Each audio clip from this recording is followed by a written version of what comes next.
इस वीडियो को शेयर करिए क्योंकि ये हम लोगों की बहुत बड़ी जीत है।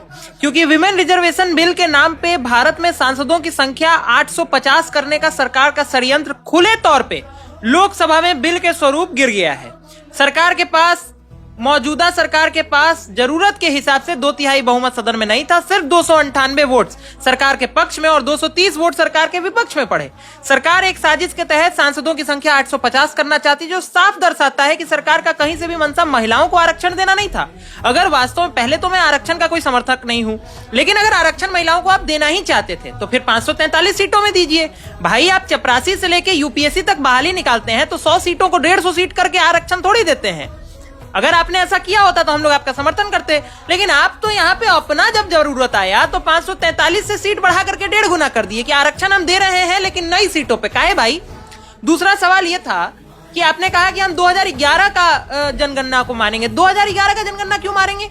2011 के जनगणना के समय तो 2G भी नहीं था इस देश में। 2026 में 5G भी अब पीछे आने लगा है, 6G का समय आने वाला है। देश की जनसंख्या कितना ज्यादा बढ़ चुकी है, देश कितना बदल चुका है, प्रधानमंत्री बदल चुके हैं, राज्यों के मुख्यमंत्री बदल चुके हैं, पूरी दुनिया बदल चुकी है।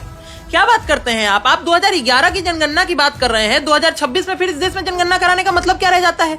फिर तो इसका मतलब 2026 के जनगणना पे खर्च होने वाला रुपया किसी काम का नहीं है। 2023 में आप ही बिल लेकर के आए थे कि 2034 में लागू होगा महिला आरक्षण, वो भी 2026 के जनगणना के आधार पे। और अब आप ही का तेवर बदल गया और कहने लगे नहीं नहीं नहीं नहीं नहीं, हमको यूजीसी के बाद ऐसा लग रहा है कि हम तो चुनाव हार जाएंगे 29 में, इसलिए सीट ही 1.5 गुना कर देते हैं। तो देखिए, जनता इतनी मूर्ख नहीं है।